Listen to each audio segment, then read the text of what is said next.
Yo, what is up, ladies and gentlemen? It is your boy, the franchise player, WWE Babbler, joined by these two guys, J&J Security. Welcome to the Roundtable Pro Wrestling Podcast. Yeah. Monday Night Raw, day one stream here, man. And day one actually was pretty fucking good, guys. Yeah. I mean, except for one moment, but Josh is going to yell at the screen when we get to that. I'm not Sinner. I'm not Sinner. I'm not going to do that. Oh, you're not going to do it. I don't know, buddy. I will. Speaking of the devil, of the devil. Exactly. You talk about the man from hell, and he pops in here. Ladies and gentlemen, it is the Sunday Sinner. It's gotta be Sinner.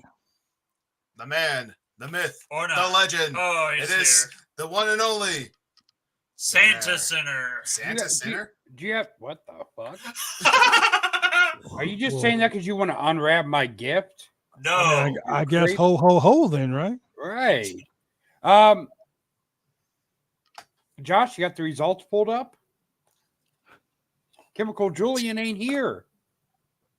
You expect me to do this? Save us, Double J. You're our only hope. No. Wrong one. Wrong two people. What a maneuver. Oh, my God. What a maneuver. Well, let's talk about day one. Let's talk about motherfucking day one. About day one. What a show. Honestly, it was a show. It was a show. I gotta say, like, the show started out with fucking Nia Jax versus Becky Lynch. And Nia going over clean. Clean as a sheet, man. I was like, Jesus Christ. By surprise. That kind of confused me. Look, even Hater says 5-star opening from Raw. Like, I will agree. That was fucking phenomenal. Yeah. No one expected that shit to happen. Bro, it was really fucking good. Really, really, really good. Like a lot of the match though, she had with that bonsai drop. But dude, the uppercut that Nia Jax gave Becky Lynch, busted her nose open, busted her mouth open. We're talking like a replay of 5 years ago. Then we get Shinsuke Nakamura. And another one of those stupid ass videos that Cody interrupted. So next week we're gonna have Cody versus Shinsuke. Okay. I mean, it is what it is. I guess we're gonna Cody have it doesn't again. get to finish the story, so he That's might as how well it just be. Yeah. wrestle Shinsuke for the next 2 years. Yeah, give Oh, Cody okay. something else to do because his story is pretty much fucking over, ladies and gentlemen. Well, maybe not. We'll talk about it when we get to that. Oh Segment. yeah, we'll talk about it when we get there. So we have Giovanni Vinci and Ludwig Kaiser taking on the makeshift tag team of Jey Uso, main event Jey Uso, and a man who was wearing some Travis Scott's. And baggage lost. Baggage lost Kofi Kingston. Hey, that's got to be what it is. He had to have lost his baggage, and the airline must have lost his baggage. No. What? We figured it out. What happened? We figured out what happened to Kofi's wrestling gear. What happened? It just wanted to wear jorts. No, Tegan Knox borrowed his Tegan Knox. Well, here's my thing. Okay, so Saturday they were in LA. Yeah. Tonight they were in San Diego. So I'm assuming they didn't go home in between that time. Yeah. No. So I'm assuming not. that's why I'm kind of confused. I mean, I don't think the airline lost his baggage because did he have gear Saturday? I wonder. We'll have to ask Chemical Julian if he ever pops on. No, Julian's not coming on tonight. Oh, well, then. He's on his way home, so he might not make it. Yeah. Ultimate Hater subscribe for the 11th month in a row. Thank you very much, Hater, for being a hater for almost a whole year. Yeah. I did it. Hater. Shout out to Hater, man. So this match ended abruptly due to a misplaced drop kick and I'm pretty sure he got concussed. Oh yeah. 100%. If he didn't get concussed, his jaw's broken. So shout out to Giovanni Vinci for taking that bump, and hopefully you're going to be well. Yeah. But I want to touch on something real quick. Why would you take Jey Uso out of a tag team situation with Jimmy, the most successful WWE tag team wrestlers alive, tag team alive? Yeah. Break them up, put them on different shows, put Jey Uso with Cody Rhodes to win the tag team championships twice. Take the team of Jey Uso and Cody Rhodes, split them up, just to put Jey Uso with Kofi Kingston, whose tag team partners are both injured, who's feuded with Jey Uso for close to a decade. You put those two guys in a tag team match. I don't know if anyone else has noticed this yet, but everything Roman has touched has gone into obscurity after he was done with it.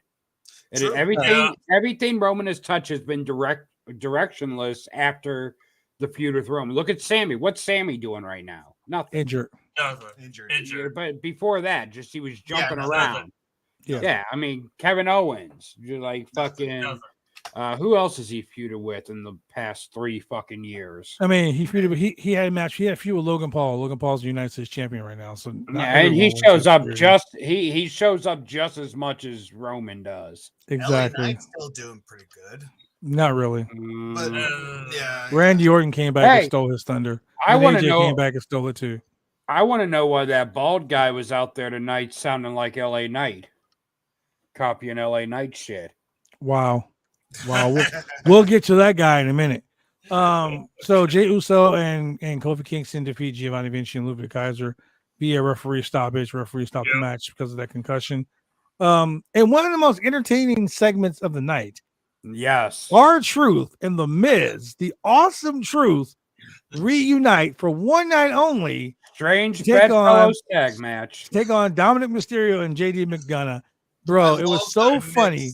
It didn't need to happen, but I love that it did need to happen. I love the fact that fucking R-Truth is so, his comedy chops are so good.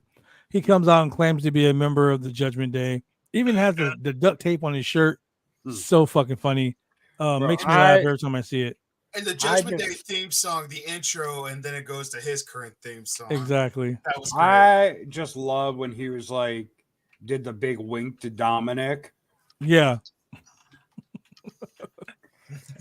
R-Truth. So even good. the Miz couldn't keep a straight face during that segment. Yeah, it's funny. So then we get another Judgment Day match for the WWE Women's World Championship Rhea Ripley versus Ivy Nile, and Good match. the match was long. It was longer than I expected. 2 solid women's matches tonight. Okay, well, yeah, you're right. 2 solid women's matches. Yeah. Yeah. I actually enjoyed this match. I enjoyed it a lot. This Raw has been like, honestly, there was maybe 1 or 2 things that happened on this Raw that really deterred me from giving it a total 10. Sean Spears. But I'll get to that. The match was really good, long match. Rhea Ripley defeats her with a headbutt, and then the riptide. Ivy Nile showed up and showed out though. Yeah, it was a good match. Shayna Baszler and Zoe Starks defeat Natalya and Tegan Nox after Zoe Starks hits the Z360, which is that fucking 360 go to sleep. Actually, a really good match. It was a little off. Well, no, it was a lot off during some of the tag spots. Natalya and Tegan Nox, they look effective as a team, but you just knew Shayna and Zoe Starks were winning this match from the gate. Oh yeah. You can see it a mile away. Next week looks like we're gonna have the rematch for the tag team titles. We're gonna have Tegan Nox and we're gonna have the TikTok tag team versus Piper Niven and Chelsea Green. We're gonna have Cody Rhodes versus Shinsuke Nakamura. CM Punk's gonna be there live. Yeah, and that's gonna be here in Portland, Oregon, baby. Yep, I can't wait. Yeah, it's gonna be pretty cool. Did you get my message about Brandon? Yeah, he said he'd be your bodyguard. Sweet. So then we go to a segment that I already called from the gate. The Rock returns, but here's the thing that made me laugh. I think the entire internet called that when Fightful said Jinder Mahal. No, I said this 2 weeks ago when I was talking about how the tourism department over in New Zealand or wherever, Australia, is trying to get him to come for the pay-per-view. And I said if he didn't show up for day 1, then that would be a waste of time. And he's here day 1. People were like excited that a former world champion was going to show up on Raw. A former world champion showing up on Raw. Then here comes, don't hinder the gender. Yeah. And I knew somewhere in this world, Julian was popping hard because he knew that if he saw gender, if gender was on the same show with Drew, then we had a third member of 3MB that was going to show up, and then we were going to have that. But we didn't have that tonight because The Rock showed up, had his thing with gender, and gave gender a couple big bumps, and was then out of breath after 2 moves. Well, okay, so I was on another show earlier, and we talked about that. Here's the thing: The Rock is in great shape, but Sinner, like I know, ring being shape in great shape and ring shape are two different things. Totally different things. So give him a few. He's got a few months before Mania. The Rock even said that last year of why he wasn't doing the match. He said, "I'm in shape and not ring shape." Yeah, so give him a few months. He'll get in shape. I mean, I'm just saying, The Rock, after those 2 moves, The Rock sounded like I sound trying to tie my shoe. Well, damn, that's pretty bad. Hey, look, new year, new me, new shoes, slip-ons. Wow. So we get The Rock, and Stop biting his dick. What the fuck? My cats are going at it. Okay. I just seen Bones' head go down. He starts stop biting his dick. I'm like, it's the first show of the year. I'm not trying to get banned already. Goddamn. Get that out of your mouth, Bones. So family show. We get so The Rock does his thing. So The Rock, after he does his thing, he says he's gonna go out to dinner. Is he going to go to a bar? Is he going to go to a restaurant? Is he going to sit in the booth? Or is he going to sit at the head of the table? So obviously that right there is the challenge to Roman Reigns. But here's my problem with that. I'm glad it happened on Raw. We all know why it happened on Raw because the the producers and all the people and the fucking media people and all the television executives are in LA and then San Diego. So obviously that's the reason why The Rock showed up there. But when Roman is on SmackDown, why come on a different show to call him out? So, the buzz on Twitter after that segment was, oh, Cody's not going to be able to finish the story now, blah, blah, blah, blah, blah. Here's what I'm thinking. I don't think we get Rock Roman at Mania. Thank God. I think we get Rock Roman at the Elimination Chamber in Australia. I heard we just saw that. Yeah. I think Rock may win the title and we get Rock Cody at Mania. Oh, great. And Cody finishes the story. Another part-timer as a champion. Great. So here's my problem with that. Roman doesn't need the championship to have a match with Rock to be a headline match at Mania. He doesn't need that. Rock losing to Cody, Rock wrestling Cody for the championship has no fucking merit. There's no stake. No one gives a shit about that. The Rock versus Roman has been stewing for 4 years. Well, yeah, they do it at Elimination Chamber before Mania. I would do that at Mania. That's a Mania match. Here's the thing: they want the Australia show to be like a Mania. Okay, because Australia is giving them a lot of fucking money to come over there. So here's how you build that up. You have Roman defend the championship against Cody at Elimination Chamber. When Cody's about to lose, do you smell? The Rock comes down, and The Rock helps Cody win the championship. Cody fulfills his destiny of winning the world championship. Then we can have Cody versus fucking Damian Priest for the championship, whatever. Who cares? That ain't where Cody wants to finish the story, though. Cody wants to finish the story in Mania. Well, you know what? Hey, CM Punk came back. The Rock came back. Fucking Randy Orton came back. AJ Styles came back. Sorry, bro. Our truth. Sorry, bro. There's too many stars. There's too many stars in the mix for you to finish your little story now. You're no longer a top guy anymore. You're no longer. I wouldn't say. Those house shows. Cody is getting the kids invested. No, don't get me wrong. Cody is a star. Well, here's the thing: kids don't care about The Rock because that is before their time to know who The Rock is as a wrestler. As the movie guy, probably. Right. They just know him as and here's the thing: it's the kids who get money spent on the product. Oh, for sure. Yeah. I mean, when you go to a show, there's kids everywhere dressed like Cody. Yeah. You're not seeing kids. It's like with Cena. You're not seeing kids dressed like Roman. You're not seeing kids dressed like Seth. The two people I saw everyone dressed as when I went to Raw and when I went to the house show were Cody and Rhea. Shout out to Carrie Faust and Trey Baller for joining us here on Instagram. But Cody and Rhea are the two people that the kids dress up as. Grown adults are dressing up as Rhea. Kids are dressing up. I would hope so. You don't want no kids dressing as Rhea. I mean, shit. No. But I think the best way to go is Roman Rock at Australia. Let Rock go over or have Roman go over either way. And then you still get Cody finishing his story at Mania. Because that's what a lot of people want to say. And I hate to say it, but I think The Rock Roman, I think it's a little too late. If it was going to happen, I'm not the biggest Rock fan, but if it was going to happen, it should have happened last year. Okay, I think it's been overhyped for too long. And I don't think The Rock, even if he has 4 months to get in ring shape, last time The Rock wrestled, he fucking hurt himself. Bad. Okay, so here's the thing about that Rock was 12 Roman. years ago.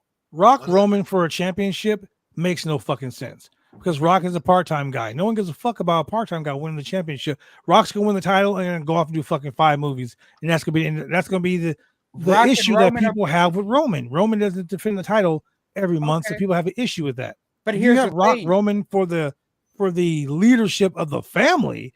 That's a way bigger match than a title match. Well, here's the thing. Rock Roman, I mean, either one of them winning it doesn't matter if they're part-time because you only have about a month from the Elimination Chamber until WrestleMania. So, I mean, it wouldn't really matter if it's which part-timer is holding the title. that last month they're going to be on. Roman's going to be on TV during the Rumble or during the WrestleMania season. The only benefit you have to Roman being the champion over The Rock is if Roman's not there, you still have Paul Heyman as that mouthpiece. Yeah. But I mean, I could see. I mean, what better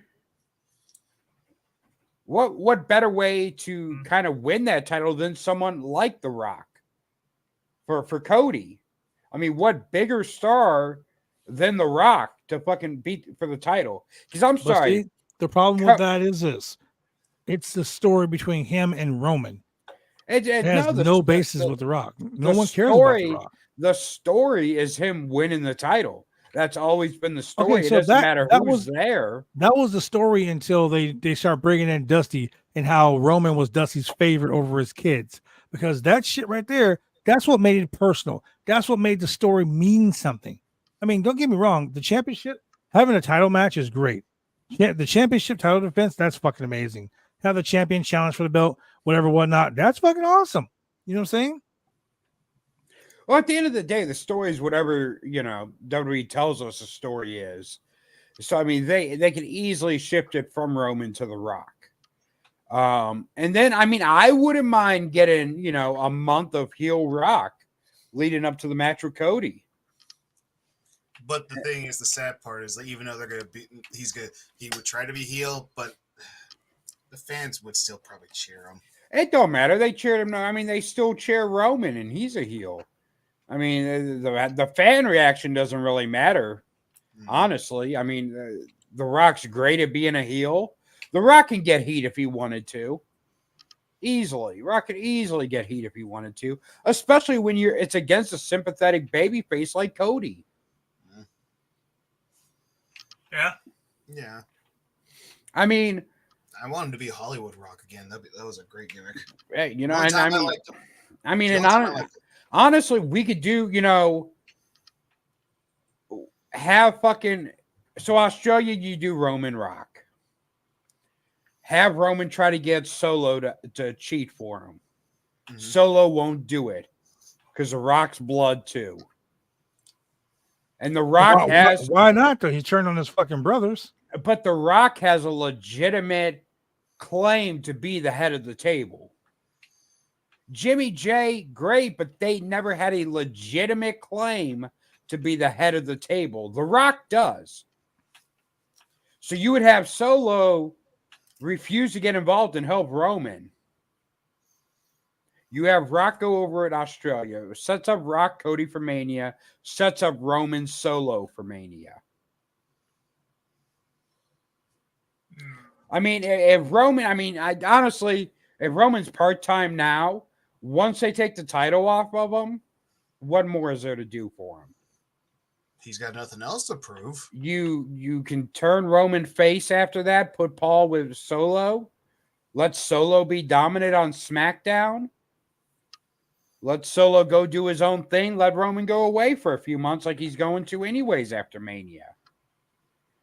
So there you go. You got Rock, Cody, and Mania.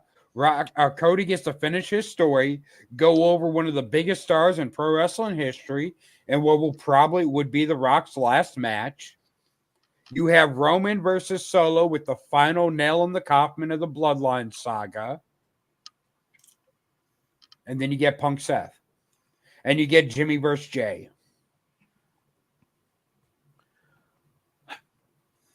I agree with most of that. I don't agree with the whole. I'm just not invested in a The Rock versus fucking. You're not now. But I mean, I won't be. If they build it up, how many times have you said this is gonna suck, and then it ended up fucking. Okay, you're right. You're right about that. We have said that 100 times. Right. But let's just be honest. Do you actually see Cody Rhodes and The Rock selling out WrestleMania? Yes. No. Yes, The Rock in the main event of Mania. First of all, WrestleMania is going to sell out just by being called WrestleMania. That's just how it is. WrestleMania is the selling point of the entire show. Those tickets sell out before the first match is even announced. Rock wins the Rumble, faces Roman at Mania. CM Punk versus Rollins. Priest cashes in. Cody versus Walter, and he beats him. Okay, I can No. see. CM Punk Rollins. No hater. CM Punk Rollins is definitely going to happen. Yeah. But the Rock win the Rumble. I don't think Rock win the Rumble. I think CM Punk God, will I win the hope Rumble. not. I will be. God, I hope not. I could see CM Punk or Cody winning the Rumble, honestly. I can see CM Punk. You know what I really can see, and this is just my Booker brain thinking. Remember we had that Lex Luger Bret Hart situation? Yeah. Oh yeah. I can see that happening with CM Punk and Cody. I don't see that happening. I could see Seth costing CM Punk the Rumble. Cody winning the Rumble again. Cody, deciding he's going to go after the SmackDown title because that's the actual WWE title that he needs. The title he needs to finish his story. That ain't just the title created because they needed another champion. That's the actual title with the lineage going back to Bruno Sammartino and all that. Okay. CM Punk wins an Elimination Chamber match to determine, they're going to have CM Punk wrestling in Australia. Oh, yeah. CM Punk wins the number 1 contender Elimination Chamber match to decide who's going to wrestle the Raw champion in Mania since Cody's chasing after the SmackDown title. So right there, you set up Seth and CM Punk, which makes, if CM Punk wins the Rumble, since Cody is a Raw superstar, it doesn't make sense for Cody to somehow get over to SmackDown and challenge their champion. If Cody wins the Rumble, he gets to choose which champion he challenges. He challenges, the SmackDown champion because that has to finish his story. CM Punk wins the Elimination Chamber, number 1 contender. He goes to Mania to wrestle Seth Rollins because we all know that's what's going to happen. That's most likely going to main event night 1. And then Rock beats Roman at Elimination Chamber. Rock, Cody have the stare down. Cody goes to shake his hand. Rock shakes his hand. Rock bottoms him. Sets up that match for the main event of night 2. But then where does that leave Roman? Roman, like I said, Roman solo. You can run. They've been teasing Roman. They've been teasing Solo and Roman having issues. And they've been teasing Solo being the only one Roman's actually afraid of in the bloodline. Yeah, that's true. So, boom, Solo refused to help Roman because The Rock has a legitimate spot at the head of the table. Honestly, okay, so I can see what you're talking about. But quite honestly, like if you really want to go that route, I see that's more of a backlash match. Roman Solo? That's more of a backlash match. That's the final blow off to the bloodline that's been going on for the last 3 years. Backlash. Everything happens at Backlash. That's a WrestleMania match. I don't know, man. That is 100% a WrestleMania match. What do you think, Josh? What do you think, Bones? I guess it could be a Mania match. It could be a Mania match. What about SummerSlam? Would you pay to see that? Would that be something you're like, oh shit, I can't wait to see that? Solo versus Roman? Yeah. But Cody versus Rock. Oh no. Obviously. But here's the thing: it doesn't matter. Like WrestleMania, people are going to watch WrestleMania because it's WrestleMania. People that don't even follow the product watch WrestleMania just because it's WrestleMania. That's true. People buy tickets to WrestleMania. Sells thousands of tickets before a match is even announced. Yeah, they sell out usually like a year before. Right. That's because there's simply that's what I'm saying. The selling point of Mania is never the matches, especially now in the WWE Network era of pay-per-views. Yeah. When you're not having to expect someone to shell out $60-$70 for the pay-per-view. You don't have to have those huge marquee matches to sell pay-per-views. But you can have those big matches, which Cody Rock is a big match. I don't know, man. You know what I'm gonna do? I'm gonna put a poll. You have your mind set on Cody Roman, which is why you can't see Cody Rock as a big match. I'm looking at it. I'm not looking at it as a a fan, I mean, as a wrestler, I'm looking at it from a Booker's state of mind. As a fan, to have Cody versus The Rock, like people are gonna look at Cody and say Cody doesn't have the star power to go over on someone like The Rock, like because you're WWE, you're programmed WWE like to think The Rock that's an easy win for him. But you know what? But you know what? Last year, people thought that about Cena Austin Theory. No, I knew Austin Theory was winning. I knew Austin Theory was going over. I even fucking predicted it. But most fans with that WWE mindset, like you just said, looking at it from a fan's perspective, Austin Theory would be seen as an easy win for John Cena. Yeah, I can see that. Yeah, I see where you're going with that. I mean, and that's a great pass under the torch because why should The Rock pass the torch to Roman when Roman isn't there all the time? Why not pass the torch to someone like Cody, who will be there all the time? When Rock passed the torch to Cena, Cena was still full time. Maybe we might end up having Rock Randy Orton. Randy Orton wins this triple threat. See, the winner of this triple threat match at the this pay-per-view coming up at the Friday Revolution on Friday challenges for the title at the Rumble. So that right there takes Roman out of it anyway. Well, no, I mean there ain't no way that Randy's gonna beat Roman for the title. I don't know, man. You look at the three people that are there in that match.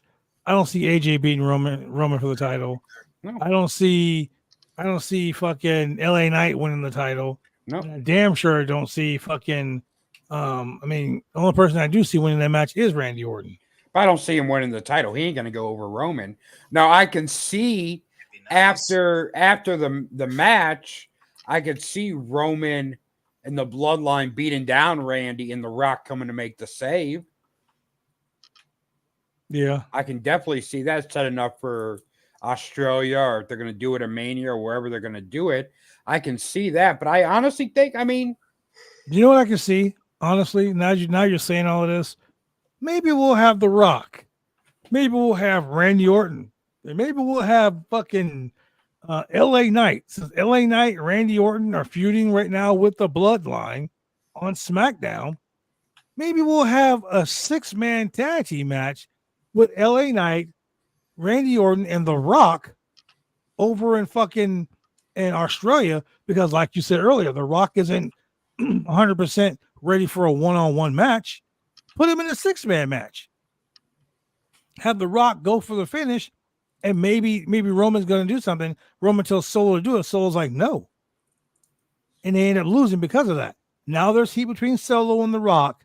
I mean, now there's heat between Solo and Roman 100%, because now Solo's questioning, who should I choose? The Rock or should I choose Roman? Then we have the match at WrestleMania, Roman versus Rock, and Solo chooses Roman. Or Solo chooses Rock. Rock wins. Fucking then what do we do with the title? I mean, The Rock ain't staying around after Mania. That's what I'm saying. It doesn't even have to be for the title. That's what I'm saying. This match between Rock and Roman is way bigger than the title. That title doesn't mean shit in the grand scheme of this whole thing. Then you can have Roman lose the title at Backlash to fucking Cody because of Solo, and now you got Solo and Roman for SummerSlam.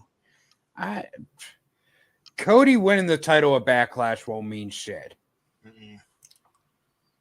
It has to be a Mania. You know, I agree with the whole it has to be a Mania because he lost last year at Mania. It's a redemption story. He had to fight his way back to the top to get back to Mania again. I get that, and I'm a lover. I'm a lover of a good story. I love a good story. But now, with all this extra added star power for WrestleMania, I don't see it happening.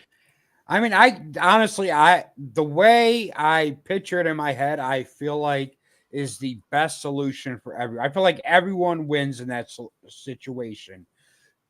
Cody gets the torch pass from The Rock. Solo, the bloodline finally comes to an end because it has sizzled out since this time last year. absolutely has sizzled out from this time last year. But this projects Solo in a whole new fucking dimension if he goes over Roman at Mania. So you make a star out of Solo. You make Cody a credible champion because he just beat one of the greatest of all times, and he got to finish his story. I mean, they're just, you do it the way I laid it out, and you make several different stars and put them on a different level than they already were on. And then you got, Roman can go away, and, eventually Solo, can go after the world title from Cody down the line, maybe win it, before SummerSlam, right before SummerSlam. And then you could do Roman Solo 2 at SummerSlam for the title. And let Solo go. Cody doesn't need to have a long title run. Cody's a guy that doesn't need the title, but he needs to win it. He doesn't need to carry it, but he does need to win it. Yeah, we did discuss Cody being a better challenger than champion. Right. So Cody can win the title on Mania, hold it for a few months. Let fucking, Solo win Money in the Bank. Let Solo fucking cash in that night, take the title from Cody, and then you start setting up Roman Solo 2 at SummerSlam for the WWE title. Cody can do whatever. Cody doesn't need the title at that point. Cody finished his story. Cody doesn't have to be a guy that, has a title for a year or so.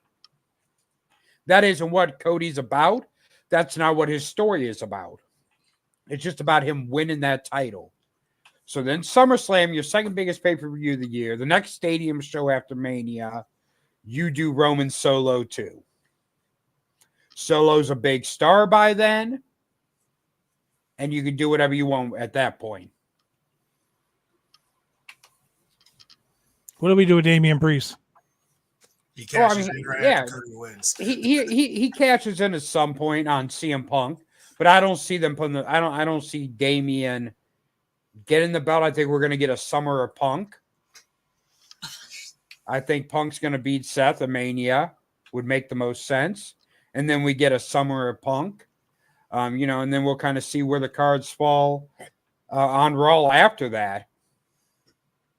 So just so we're clear about Andrade, by the way, Andrade's going to return tomorrow in NXT. Yeah, taking Dragon Lee's place. Yeah. With Selena Vega. Sheamus Friday will be back.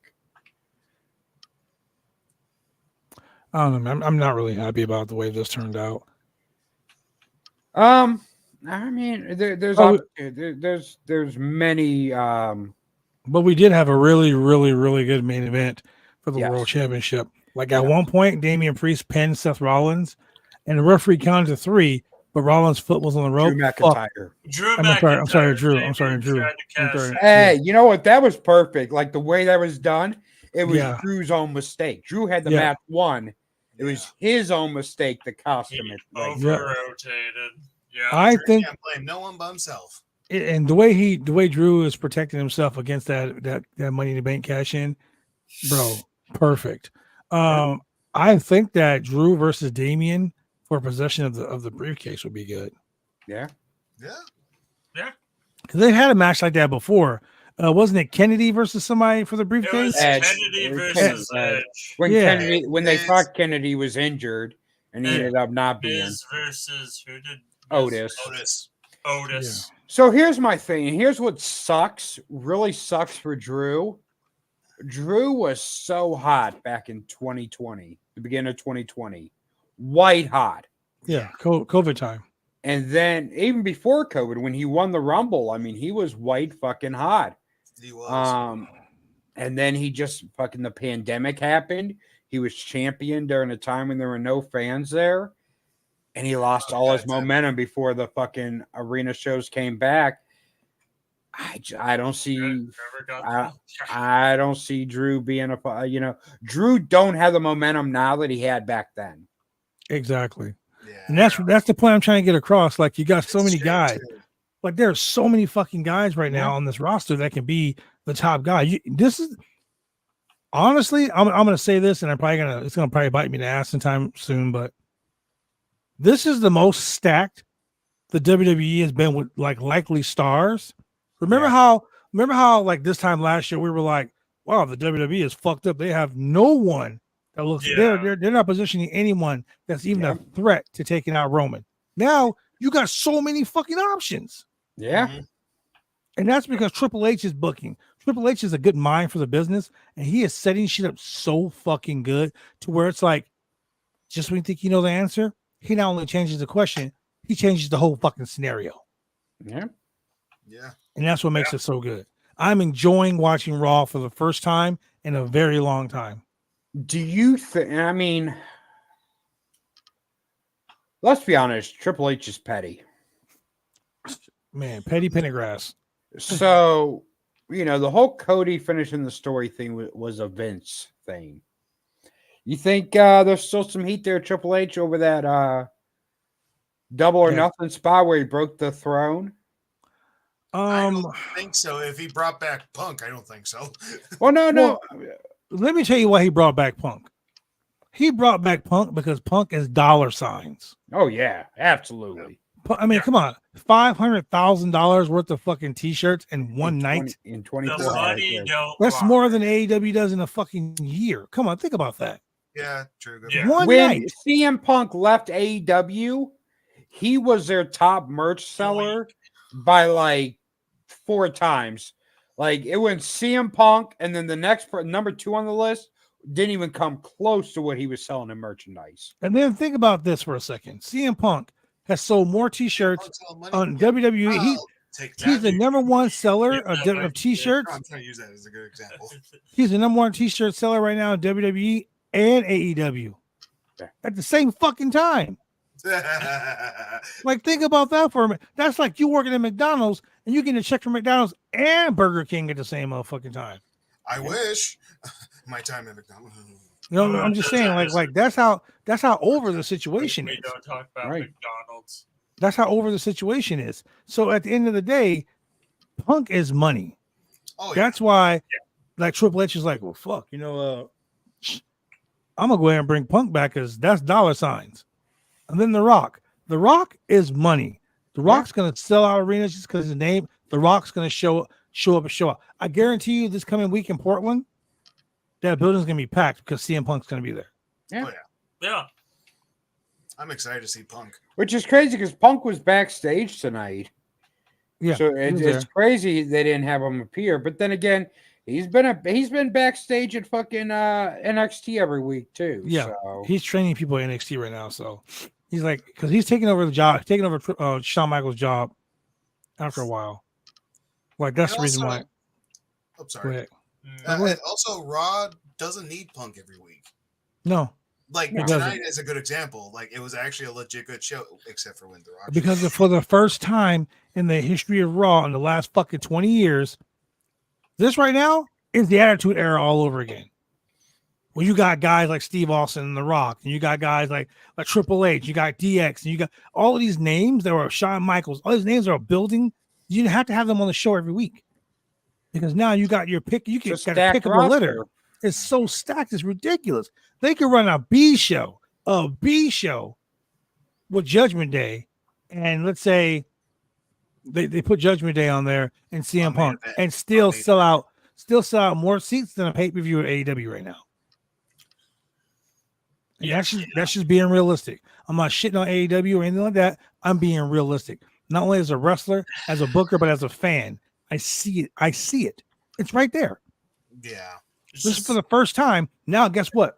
Roman can get beat. There's so many people who can beat Roman. Now he can get beat. Now Seth Rollins as champion has so many challengers that are stars. Now we're not. Now we have a game. Mm-hmm. I think you know what we should do some point this week, or here soon before Royal Rumble. We should fantasy book the road to WrestleMania from Rumble to Mania. We should do a special show where we fantasy book the road to WrestleMania. Everyone fucking write out their own fucking plans to get from Royal Rumble to Mania and set up the full Mania match card night 1, night 2. Okay, so that's what, 8 weeks? Yeah. That's 2 months from Rumble to Mania. Yeah. Okay. If you guys can do that, I'll be the fucking judge. I'll tell you who had the best one. Boy. No. I want you to write one up too. I want you involved in this too. All three of us. Then who's gonna fucking? Who's We'll gonna leave be it like, to the okay, people. We'll leave it to the people. the people? No. The people. We can put a poll out with the episode. Okay, fuck it, let's do it. Let people vote. Okay. I'm all about that. So, with that being said, ladies and gentlemen, thank you for joining us here on the Roundtable Pro Wrestling Podcast, WWE Day One edition of Raw Recap. For J&J Security, for Sunday Center, I am the franchise, and man, we will see y'all on Wednesday for trivia and for Dynamite. See you later.